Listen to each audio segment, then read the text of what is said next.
Welcome to Season 5 of My Wife the Dietitian, a fun, evidence-based weekly podcast about nutrition and healthy living. On today's show, we're talking to Michele McAlister from Bite by Bite Nutrition Counseling about the all-or-nothing mindset, which is very common when it comes to dieting. Michele offers some great tips which apply not only to dieting, but other habits and routines in our life as well. It's a great episode. Stick around.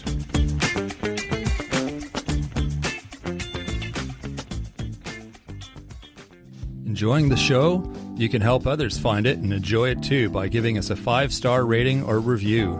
If you feel like reaching out to us with a question or comment, you can send us an email at mywifetherd@gmail.com. And don't forget to visit our website at mywifethedietitian.com, as well as our social media pages. We're on Facebook, Instagram, and YouTube. Enjoy the show. Welcome to My Wife the Dietitian. Hello, Sandra. Hi, Rob. How are you? That was a false start. Yeah.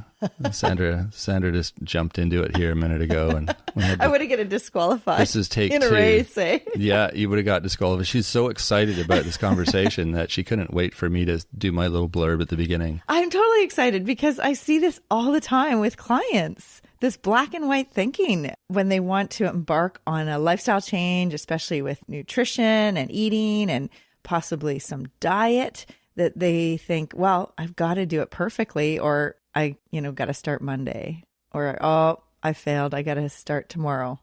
Part of the reason for that is when they read about these things, whether it's, most likely nowadays, it's going to be online where you've read about some diet or some health plan you want to try. A lot of times they give you like the perfect world scenario that you do this and then you do this and then this happens. Yeah. They don't tell you about all the stuff that in between that might happen, or like, oh yeah, no, the first 3 times didn't work for me. Like yeah. They make it sound like it's perfect. Just like anything, like it's really frustrating when you go to try it and it's like, well, this isn't working for me. Yeah. Yeah. It's like when the video about how to fix your dishwasher, it's like, oh, that looks easy. I could do that, right? And then you get it all apart and you're going, wait a minute. Well, they didn't tell me about like this nut is missing. What do I do then? Or this piece of cucumber's stuck in the filter. What do I do then? That's what I mean. Like they make it sound so perfect, but that's not real life. That's right. It's not real life. That's exactly what we're talking about today. We have a guest, Michele McAlister, dietitian from Bite by Bite Nutrition Consulting. And we're talking all about the pitfalls of black and white thinking, or, the perfectionism when it comes to behavior change and lifestyle and changing what you're eating and other things you're doing in life. So it's really, it sabotages a lot of plans. Exactly. Yeah, it totally does. So we're gonna sort of get into the nuts and bolts of things, the nuts and bolts, nuts and cucumbers. Yes, and yeah, just sort of go over some of those pitfalls and some of the things to watch out for. And Michele's got some great ideas about just how to avoid those and just kind of philosophies to like taking tiny steps and changing things kind of in small approaches. Yeah.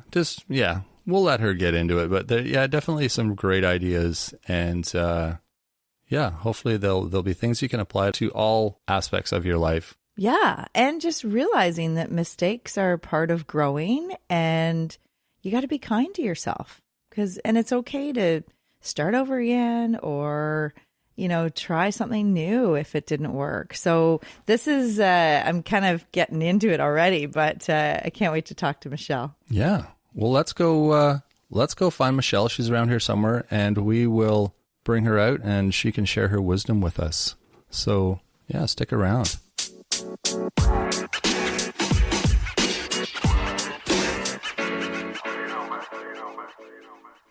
All right. Well, we're here today with Bite by Bite Nutrition Counseling, Michele McAlister. And Michele, please let us know what you do in your work and who you help with your life's work.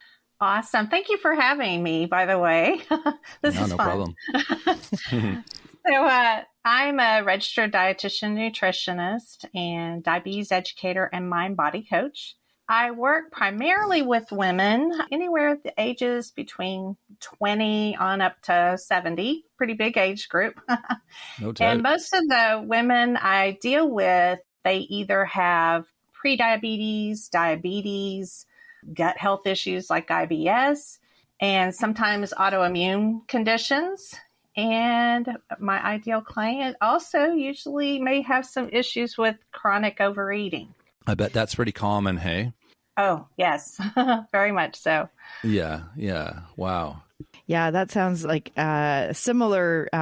I know exactly what you mean. I mean, after 25 years as a registered dietitian and working with clients one-to-one in a variety of settings, like with prediabetes and different areas with chronic health, helping local physicians and in health centers, I know exactly what you mean. Like there's so many chronic diseases out there. And, sometimes the disease itself, just having a disease and knowing that you have to kind of watch what you're eating can even lead to, cravings and emotional eating. And as you said, chronic overeating. So that is so interesting. I'm so glad that you're on with us today because I think this is a common theme for so many people. I totally agree. I think a lot of times too, when people have been told, oh, you really need to stay away from this or stay away from that because of your health condition, it's like the little kid inside of them goes, but wait, no, I don't want to do that.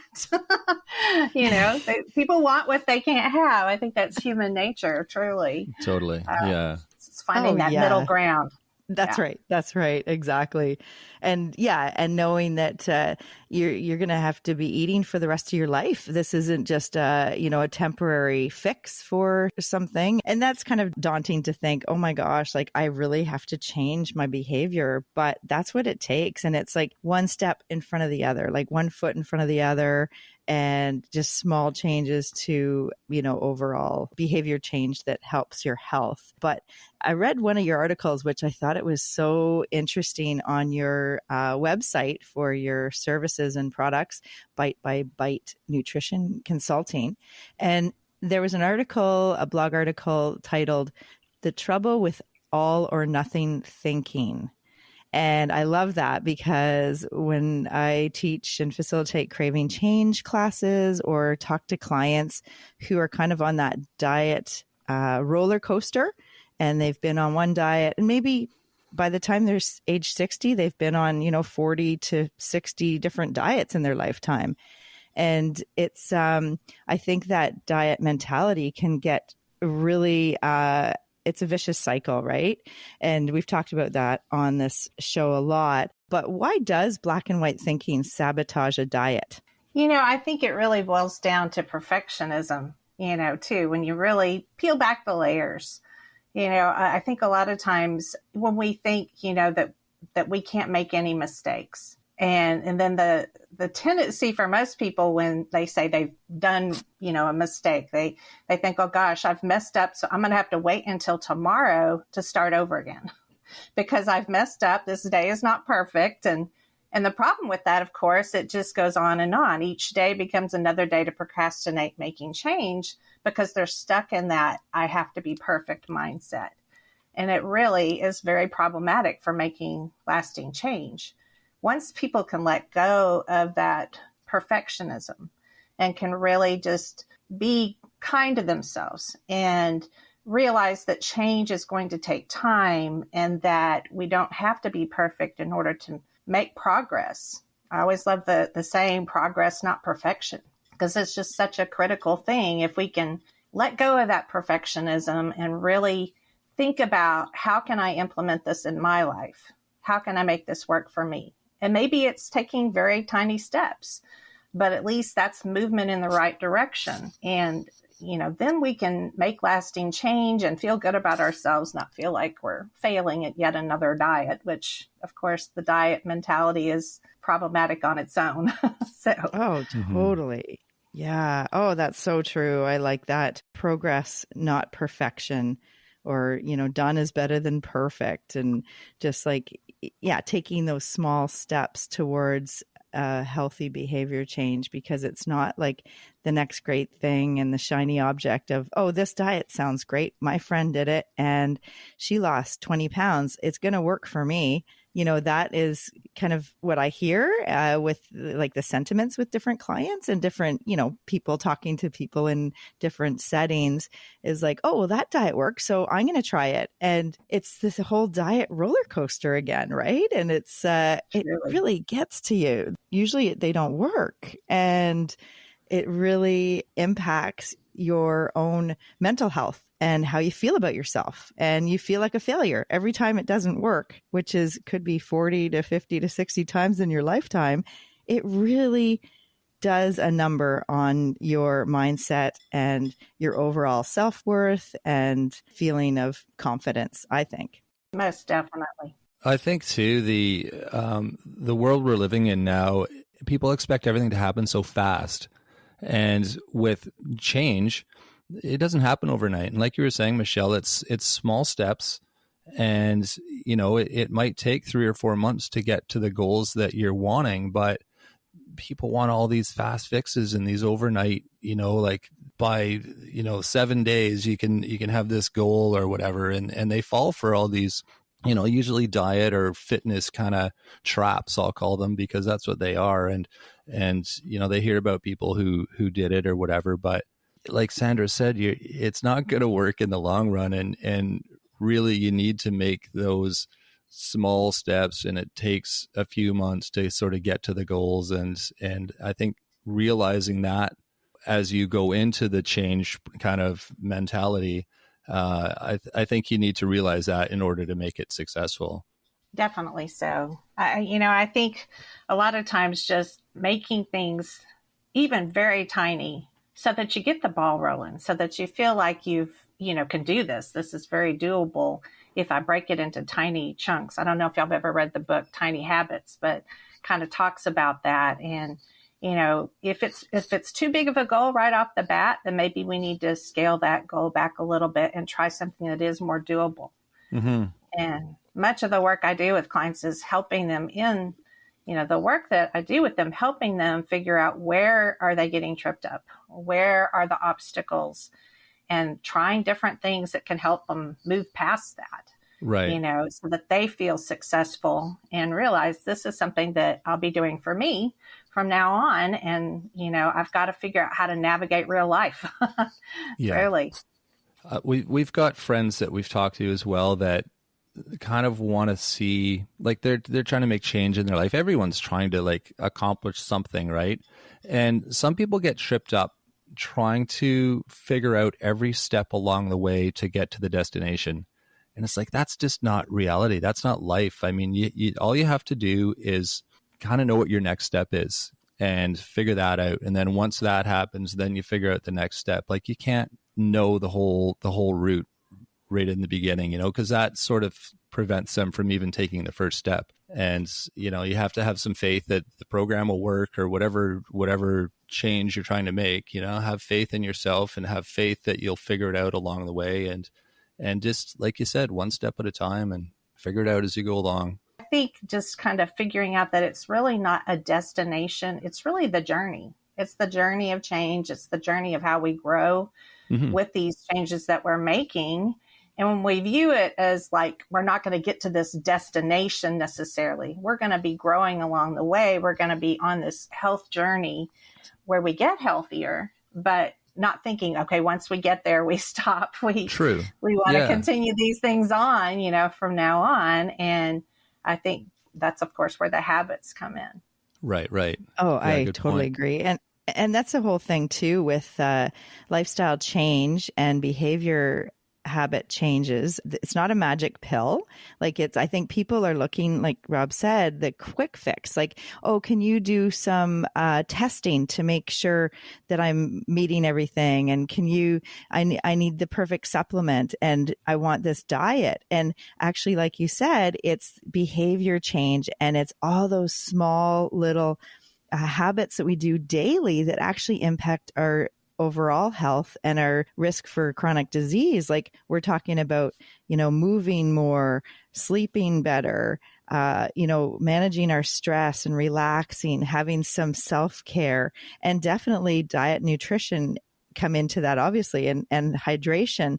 And it sounds so overwhelming when you think of all of that. But if you just have a small little tiny goal or a little habit that you're going to try to change and address for the next couple of weeks and then build upon that, that's where long-term sustainability of change, I think, happens for the long term, so that this is not just another diet, but it's you're changing your daily habits to improve your overall health. That's what I think anyways with helping clients in this situation, because you really do see that black and white thinking and the all or nothing thinking, the perfectionism. And when you said like they started a diet and then they're walking in the mall and they smell the popcorn and they're like, oh, I'm just going to get, one of the, like this big thing of popcorn and just to have it. And then they start having it and they're like, oh, I started my diet. Oh, I guess I'll just ditch it for today and maybe I'll start on Monday. And like you were saying, that it's this kind of this whole, it's a procrastination, I think. Mm-hmm. Definitely so. That procrastination will keep us stuck every time. It surely will. Oh, there's totally. There's all those memes that say the diet starts tomorrow when you're sitting in front of a big, whatever, bowl of popcorn or ice cream or a big pizza or something. And yeah, there's no reason you can't do both, right? Enjoy yourself, but also stick to your goals, and you don't have to procrastinate and push it off. Exactly. I'm always get back up on that horse right away. Don't wait till the next day. What can I do this next meal that's going to help me move forward? It could be something very small, like I'm going to eat a vegetable the next meal, or I'm going to have more water, whatever those little tiny habits are. But if we feel like, okay, I'm still doing good, I'm still, on track, then I think that can keep us moving forward. And again, being able to make those little shifts during the day. Mm-hmm. Oh, absolutely. I bet all of our listeners, when you said that, I bet everyone's taking a sip of water. Very likely. That's what I just did when you said, oh, have more water. So that was something that like early in the week, I'm like, I have not been drinking enough water and it's getting hotter out. And I need to keep hydrated because it really affects your, just your energy and how you feel. So yeah, I'm glad you said that. Definitely. Focus. I noticed when I don't have enough water, I lose my focus. It's like, what am I trying to do here? Oh, interesting. Okay. Yeah. Just that little drop in energy. Yeah, exactly. I remember, I think another one is like just, we're going to grandma's and making cookies. And again, it's like, oh, well, if we're making cookies, I can't start my diet till tomorrow. Again, it's that feeling of like, it's the all or nothing. You got to do it all or you're not going to do any. And it's, there's this gray area where all foods fit and you can, keep doing your activities, whatever they are. But as you said, maybe your meal for that evening will be a little bit different than something that you were planning before. So maybe you kind of adjust your day depending on what's gone on for the day. And I think this is where mindfulness is so powerful. Mindful eating, especially, if you do decide to eat whatever the item is, sitting down, making yourself sit at a table, making yourself really pay attention to the food itself, what are the aromas that this food has? What does it look like? And taking a small bite, really savoring it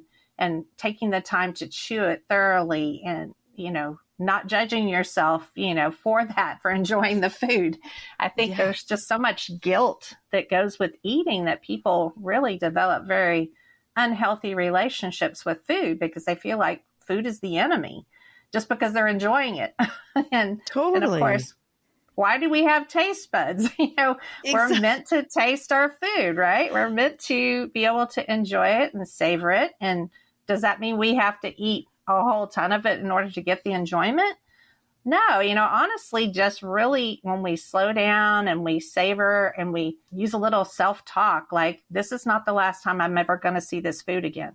Unless I'm traveling to a foreign country and never likely to return, I'm probably going to see this food again in my lifetime. Don't have to eat it all right now. That's right. Yeah, the Last Supper scenario. Exactly. It's like, I'm going to see this again.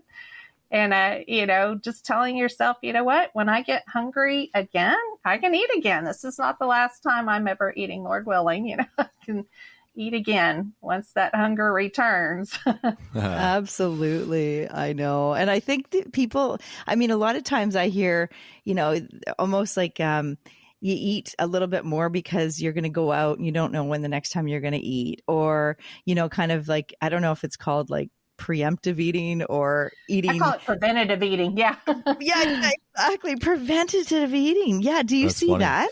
Oh, all the time. People do that all the time. I have to say, a lot of times, especially nurses, bless their hearts, they don't know when they're going to get that next break. So I'm going to go ahead and fill up now because, I might get hungry, in the next few hours and not be able to eat, which I know in reality, there may be some truth in that because they don't always get to take their breaks when they, would like to. But truly, I think we tend to overkill when we do that. It's like, okay, are you really going to need that much energy between now and the next meal?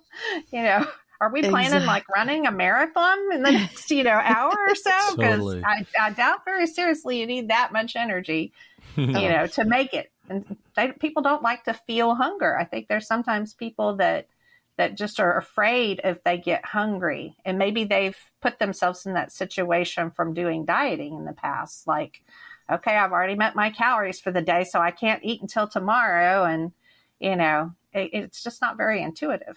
It just doesn't really fit that person and what their body is telling them.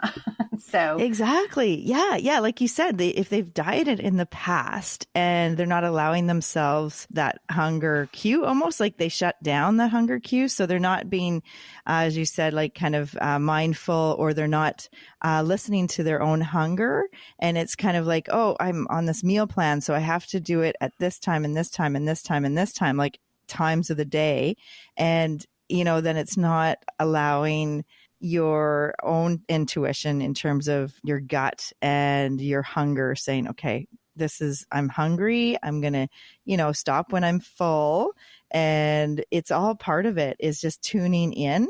And I think it really gets thrown off with dieting and also like skipping meals. So like if you're trying to, restrict and limit, and, say I'm not going to eat anytime after 7 p.m. because I'm intermittent fasting. Well, guess what? We're in the summer, and where we live here, it's like not dark until 10 p.m. and then it gets light at 4 a.m.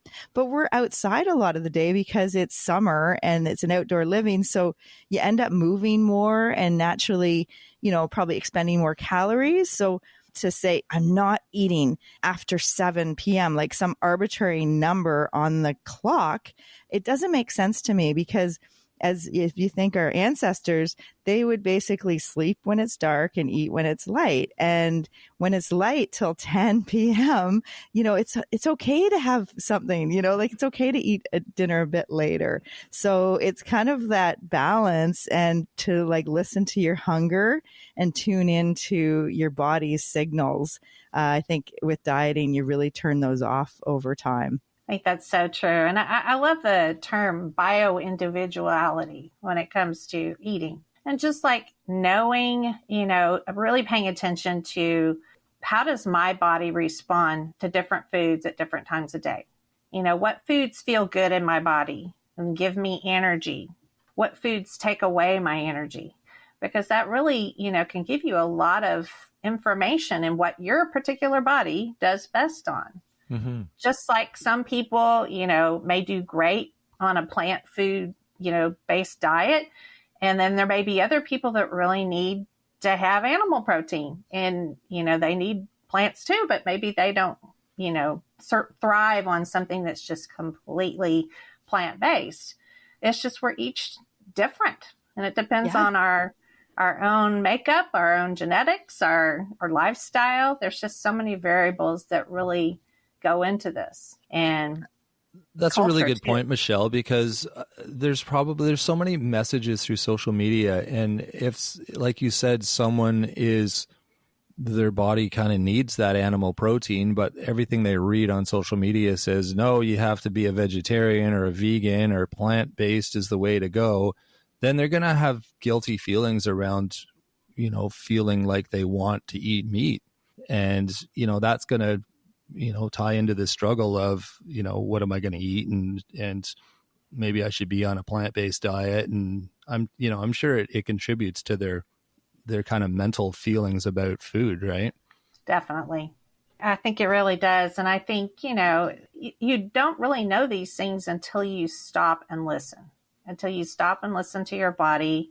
And this is where I love the mindful eating, is because you really do, zone in on how does this feel in my particular body, and kind of getting away from that. There is a perfect diet out there and we all must follow the same diet approach, because there really is no perfect diet, number one. Yeah. But, what one person thrives on, another person may not. And we need to learn as much as we can about our own body and listening. Mm-hmm. And I think everybody's in such a fast pace living, it's like that American way of life where go, go, go, do, just as much as they can, creating all kinds of stress. Yeah. Which of course definitely contributes to overeating for people, if they're in that mode of just eating so quickly and not slowing down and not really taking the time. I call it, this is your act of self-care. When you eat, slowing down, sitting down to eat a meal, look at that as your time of self-care, that you're doing this for you. That is true. I like that. Oh, I like kind of savor the meal. And something else too that I'm just thinking is there's so much focus on food and eating on a daily basis. I mean, we're thinking about, okay, what am I gonna make? What am I gonna eat today? Let's go out for dinner tonight. The meal planning, meal prepping, all of this stuff, your grocery shopping. There's so much focus in our waking hours every day that centers around food and eating. It doesn't surprise me that it consumes people sometimes and becomes like a source of stress. Definitely so. I think, when you look at it, one of the biggest drivers for disease is stress in terms of like what cortisol does in the body. Totally. Yeah. So if we can move away from putting extra stress on ourselves, but make it something that's more doable for us. Mm-hmm. That's why you have to look at each person as an individual. What is going to work in this person's world? And what are the underlying root causes of their health issues? How can I help them, reduce their stress and fuel their body, give them energy, give them the nutrients they need to be able to function and make their hormones and such. But we have to kind of take into account all of those things for sure. It's almost like peeling back all the layers to just the basics, and then having them focus on, because like all the layers are basically distracting you from what you really need. And so, I guess part of your job is sort of helping them understand what their basic needs are and try to ignore all the messaging and all the distractions out in the world. So that makes sense. Yeah, really looking at what's at play in that person. I love to look at like the interconnectedness. It's like, where are all these things leading to either health or leading to a path of disease? True. And good point. Where can we make some changes that will help you be on that path to good health, but make it doable? Oh, absolutely. I had a client once that he was so stressed at work and he didn't realize that, but he had basically like severe IBS and heartburn and all these gut issues. And then he changed his work and his stress went way down. And all of a sudden he was able to tolerate all these foods that he couldn't tolerate before.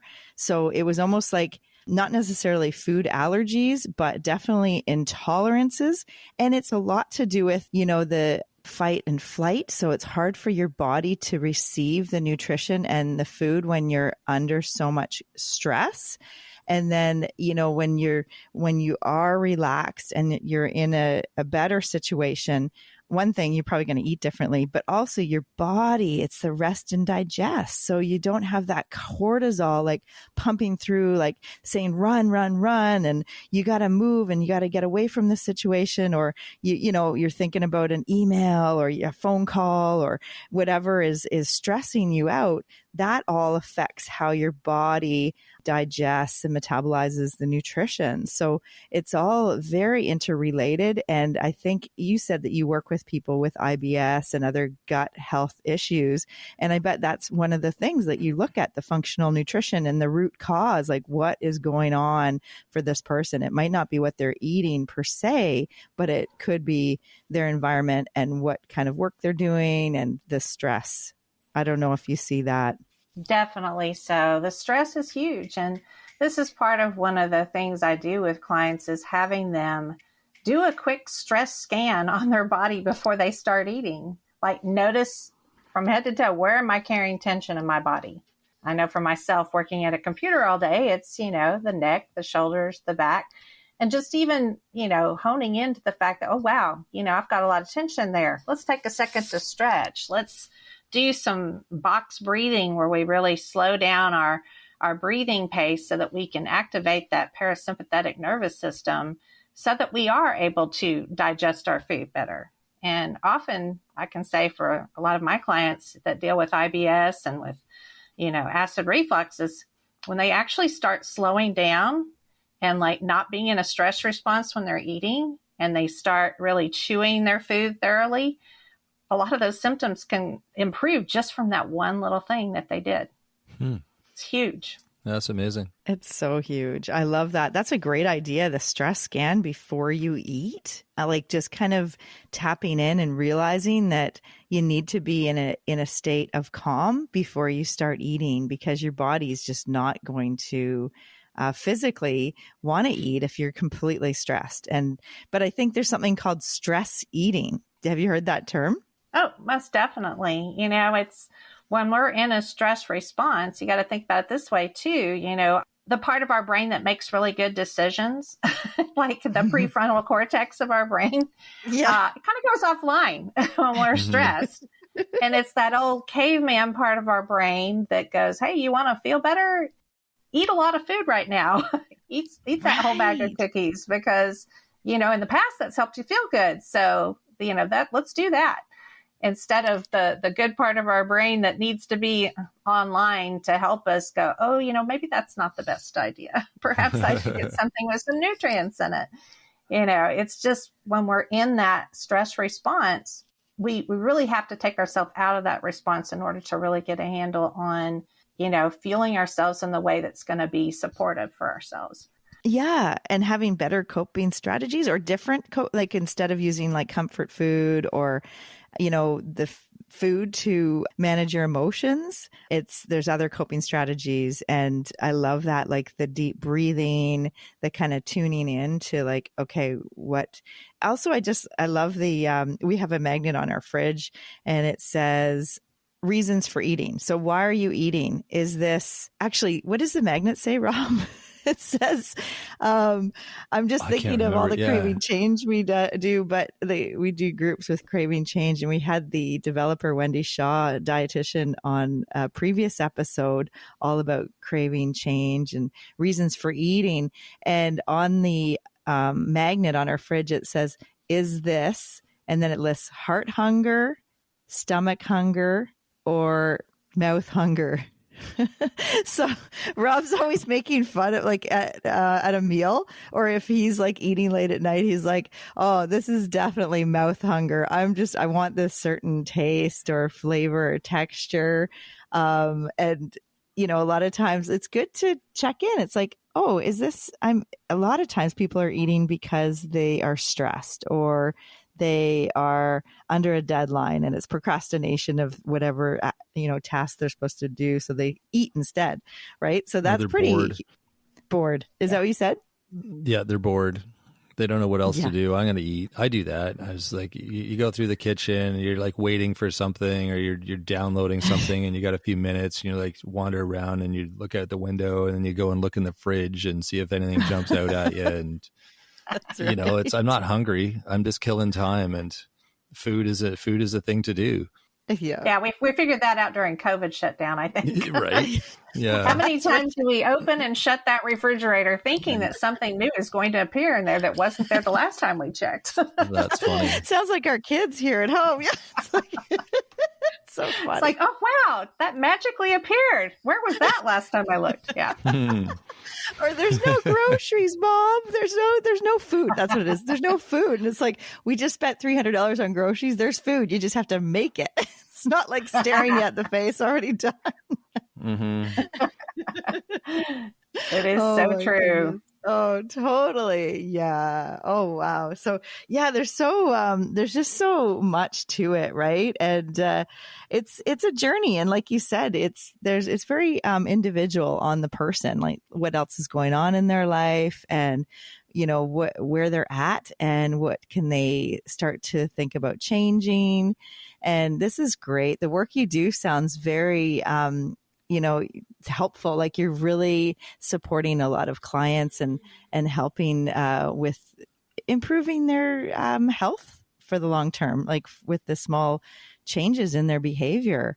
And is there any other kind of tidbit that you would love our listeners to know, just like a strategy that maybe they can take in their own life in terms of something to think about? I think developing a stress toolkit, we kind of highlighted a little bit about that, but like actually making a list of things that you can do instead of eating to cope with the stress, whether it's meditation, whether it's yoga or the box breathing, or maybe we go for a walk or go pet our dog or cat, having a list of things that when we're in that moment, that we can try to do one of those things instead of the autopilot, let's go get something to eat. Mm-hmm. It's amazing how much of that becomes our autopilot move. It's like we've done it so many times. It's so deeply ingrained that we really have to have something else to replace it with. And I think just even having a go-to list that we can look at and say, okay, I'm feeling this way. I really want to go get something to eat. Okay, what can I do to deal with the stress first before I automatically go eat? And you have to catch yourself in the act sometimes. But I think, I encourage my clients to go and do something that releases tension right off the bat.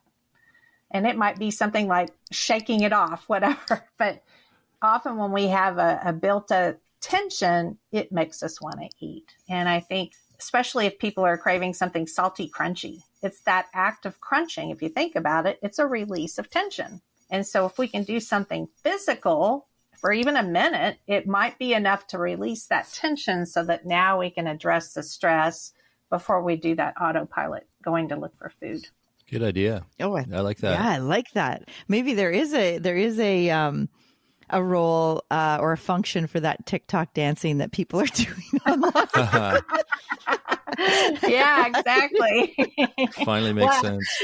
That's me during my day for sure. Wake up, let's ramp up that music. I may not put it on TikTok, mind you. I was going to say, I do it too, but I don't actually share it with anyone. Except for my family and pets. They see me dancing around. Yes, definitely. Yeah, my family's definitely used to me dancing around. That's right. That's awesome. Especially when I'm cooking. Yeah, I was just going to say that's something too, like it's usually like that time frame in the day where I just feel like, oh, I just need to move. And sometimes like just dancing in the kitchen, like with some good music, like as I'm getting the ingredients out to make a meal, and then grabbing, some red wine, and just like, yeah, it's so fun. It makes it joyful and like a fun experience instead of a chore. Oh, I got to cook dinner for everybody. Like, I know it definitely puts a different twist on things when you're in a good mood from listening to some good music. And my family has gotten really good. They've got really good about letting me play my funky music so I can dance around while I'm cooking, because, definitely things just go smoother. I have to do things to a rhythm, so why not? Oh, exactly. And whoever's cooking gets priority for the music, I think. So. I think so. Right. That's what I tell them, at least. I think so. Yeah, because you have kids too that are do you have kids that are older? How old are your kids? My daughter is 26. So yeah. Grown baby. Yeah. Oh, that's awesome. Yeah. We have a 21 and an 18-year-old. So, lots of action around dinner time in the kitchen. So whoever gets priority, the one who's cooking gets priority with the music and with the space and everything. Like, get out of my space. Yeah, there should be a gate in the kitchen, right? Like a baby gate. Just keep everyone else out. Exactly. That's funny. How did they do it in the olden days, like in Italy? And I'm thinking of places where all the women are in the kitchen, making food, and for me, it's I like having space, and I like having, it's space in my mind, space to think about what I'm making, and also just, focus, because it does take some energy to, you're not just a robot just putting things together. You want to be creative and, enjoy the whole experience because it makes it fun. Definitely. Yeah. Put a little love into the cooking. You got it. Exactly. I really think it tastes better when you're in a good mood and you're, cutting up those vegetables and you're doing things that this is an act of, showing others that I love them. It feels different. It tastes different than if I don't want to have to cook for these people again. And I'm just stuck in a bad mood. I really feel like the food doesn't taste as good. I'm telling you, it really doesn't. I love it. Oh my gosh. That's so interesting. Last night, I was going through some of these old cookbooks I have because I kind of collect them. And I don't know if you've ever heard of Companies Coming. It's a Canadian, I think it's a Canadian cookbook. They were in the 80s and 90s, and it's old, but oh my God, it was so interesting, reading the author's kind of origin. And basically she had 4 kids. And so she's, she cooks all the time. And then someone said, "Oh, we have this big function. Can you cook?" And she made a meal for 1,000 people and everyone loved it. And she was joyful about cooking, and that's how it all got started. And then she started writing cookbooks, and I don't know how many she has, probably over 200 Companies Coming cookbooks. They're all one on pasta, one on kids eating, one on appetizers, everything under the sun. And it's just, oh my gosh, it's so interesting because just as you said, being joyful and, putting love into your food really helps, it helps the taste. It helps the people realize that you made this, you put some love into this meal, and it makes a difference in how they perceive it and how they taste it. And I think that's such an interesting thing that you mentioned because, it's almost like that, they talk about if the livestock are, happy and yeah, exactly. They're sentient beings. You want to make sure that they have some good happy hormones going through their body, not the cortisol and stress hormones. And so we're all connected, right? Somehow. Yes, we are. We're all connected. That's most awesome. definitely. Yeah. Oh, wow. Well, let's see. We have one other question that we ask all of our guests. When you're going to a family or friend potluck, what dish would you bring to share? Well, I love color. I'm a very colorful person. So when I love to bring a veggie tray, but a rainbow veggie tray. So I like to have all the colors represented. Just because it's pretty, it's one of those things you want to take a picture of. So it might be, the white cauliflower, the yellow bell pepper, the orange carrot, the red tomato. I love grape tomatoes. The green broccoli. And then my favorite thing to put it with, though, is beet hummus. I don't know if you've ever had beet hummus, but it is to die for. I absolutely love it. I fell in love with this brand. I think they're out of New York, called Ithaca, and they make a wonderful beet hummus. And I had it at a restaurant in Frisco, Texas one time, and I was like, oh my goodness, what is this? This is amazing. So, and it's pink, it's this neon pink color that really stands out, for sure. Very colorful. Is it regular hummus that's had beets added to it, or is it actually made with beets? It's made with beets, but it also has like the chickpea and the other ingredients that go into regular cool. hummus. Right on. Yeah, we're going to try that. So tasty. I love making hummus, and it's always fun to get creative with it. And that sounds amazing. Beet hummus. Yeah, and you go and you look at this plate and you see all this color. It's like, wow, that's so colorful. Totally. Well, that's like Mother Nature's like candy, right? Like it's all the vegetables and like, just the way they used to use, different colors for dyes was like with beets and with blueberries and pomegranate, like different berries and actual food that have those colors. And those colors represent those phytochemicals and antioxidants and polyphenols and all those really healthful, delicious elements in our food. I love that rainbow veggie tray. That's a great idea. Yeah, it is. It's definitely tasty too, so that helps. So cool. So you look at me like I'm crazy with the beet hummus. They're like, "What is that?" And they're curious. Of course, they want to try it because they're like, "Well, I don't know about this pink food you've got on there, but it's so good. I love it."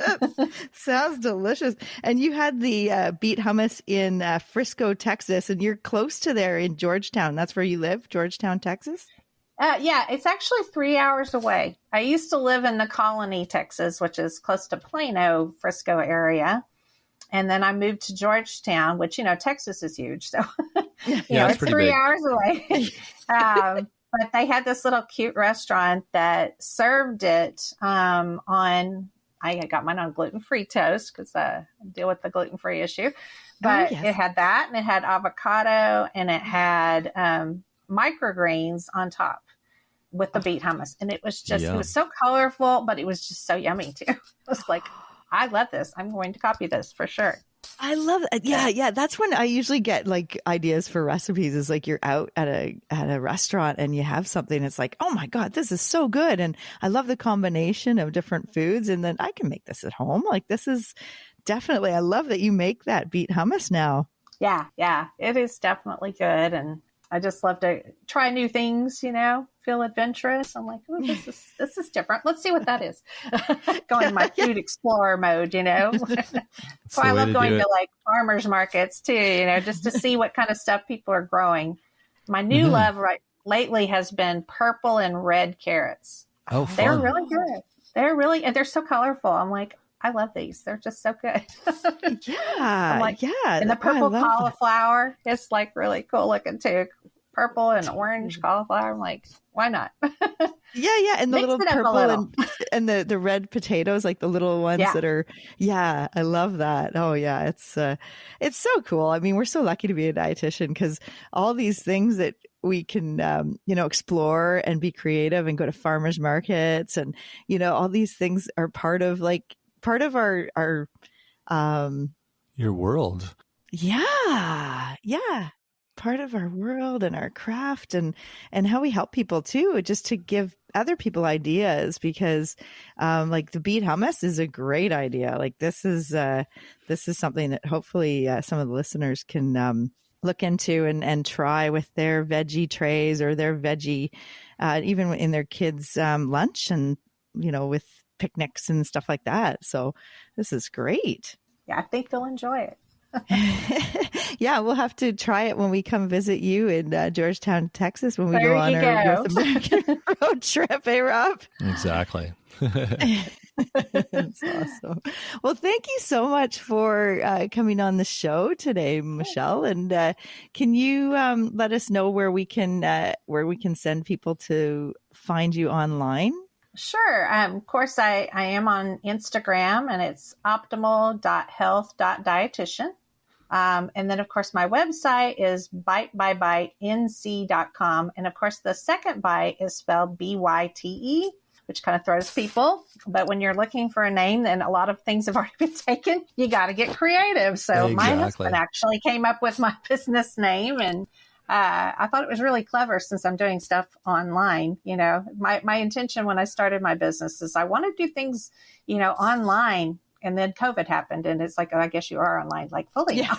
Yeah. There we go. It's perfect. Yeah. Yeah, it's like, hello, one day to the next. You are a virtual business now. Right. So it just works really well with that. And of course, the NC is for nutrition consulting. So I was going to ask. NC.com. So yeah. I thought maybe you lived in North Carolina. Nope. No. Nutrition consultant that makes a lot more sense. Yeah. Perfect. Well, thank you for having me. Yeah, not a problem. It was great to have you on and hear your thoughts and your tips and just share your wisdom with us. It's always nice hearing from new people and their thoughts on everything. So thanks for joining us.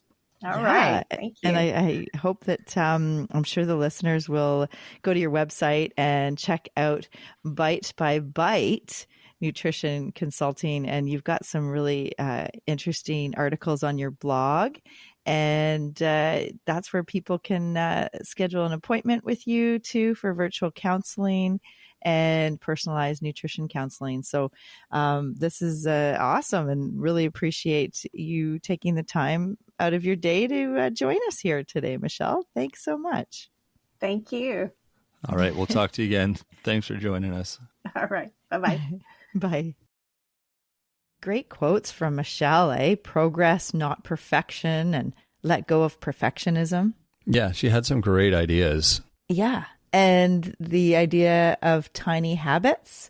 Yeah, I like that. What was the other one? The stress toolkit she talked about? Yeah. Yeah, I like that idea. It makes a lot of sense. It's basically just having the right tools. I think the problem with any change you're trying to make, whether it's with food or health or your job or whatever, anything in life, you're trying to make a change. It's kind of being able to have the right tools and understand kind of, like she said, the journey, sort of understanding the steps involved in the journey.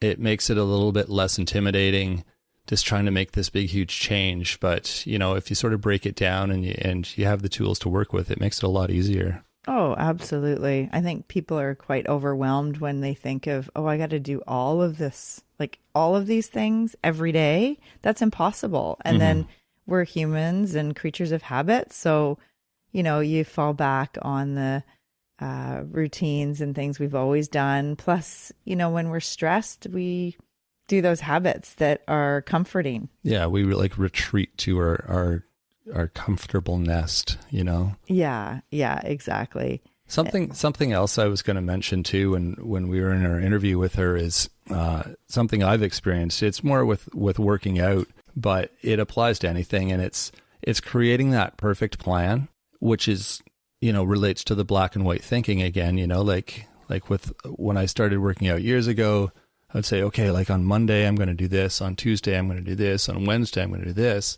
and then Monday something happens and I don't get to my workout. So it's like, oh, well, now I can't work out all week, because I've blown out my schedule is already blown out the window. So I'll have to wait till next week to start.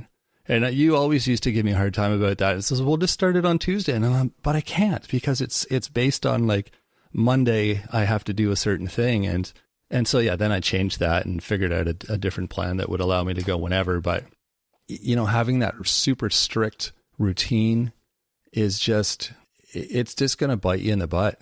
They don't work, so you got to be a bit more flexible, build flexibility and allow for mistakes to be made, because that's just reality. You're not going to have perfection. So just don't plan on it. Yeah. And to not have that wiggle room built in is just, you're planning to fail pretty much. Exactly. If you say, I'm going to do this every single day, and you can't. I mean, every day there might be something that comes up, or, life gets in the way. There's always something that comes up. Exactly. That's something I've learned too. No matter how much you think you've got it planned, there's always something that changes your plan. Mm-hmm. Yeah, exactly. So yeah, it was a really interesting conversation about black and white thinking and perfectionism, and when it applies to lifestyle and eating and diets, because I think that's where people get into the trap, and we need to have more flexibility and just, one foot in front of the other. Mm-hmm. Exactly. Great. So people can check her out on Bite by Bite Nutrition Consulting online. Yeah, exactly. And did she say Instagram? Instagram and Facebook, likely. We'll put all the contact info in our show notes so you can check there for her links. Yeah, she's on Instagram, optimal.health.dietitian. That's right. That rings a bell. Right on. Well, thank you, Michele, for joining us this week. And thanks to our listeners for joining us as well and giving us something to do every week, giving us some ears to fill with knowledge. We enjoy doing that for you. So hopefully you're enjoying it and getting something from it. You can let us know through feedback, various ways to give us feedback.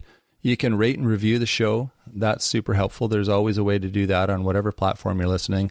You can send us a comment through any of our social media platforms. We're on YouTube, Facebook, and Instagram. You can also just send us a message through email. We love hearing comments, questions, ideas for the show, that sort of thing. So you can reach out to us through email at mywifetherd@gmail.com. And you can sign up for a newsletter too. That's off our website. It's mywifethedietitian.com. You can find a link for the newsletter on the website. That's a weekly newsletter. There's lots of different information there. Updates about things that are coming. Lots of recipes from Rob's Kitchen, which are always fun and intriguing, I'm sure. Rob and Sandra's Kitchen. Well, Rob and Sandra's Kitchen. It's called Rob's Kitchen on the newsletter, though. That's why I said that. But okay. Yes, Sandra does contribute as well. Yeah, so check that out. That comes out once a week. It's free to sign up for that. So yeah, it's kind of a no-brainer. And don't forget to share. Sharing is always a great idea, and it helps us, it helps your friend, and it makes you feel good too when you're sharing some of the fun things that you are enjoying with our show. So that is it. Thank you for joining us, and we will be back on Wednesday with another installment of Nutrition Nuggets. So look for that on Wednesday. Sounds good. All right. Have a great week, everyone. Thanks for joining us today on My Wife the Dietitian. If you like what you heard, don't be shy. Leave us a comment or review, and be sure to share our podcast with your friends.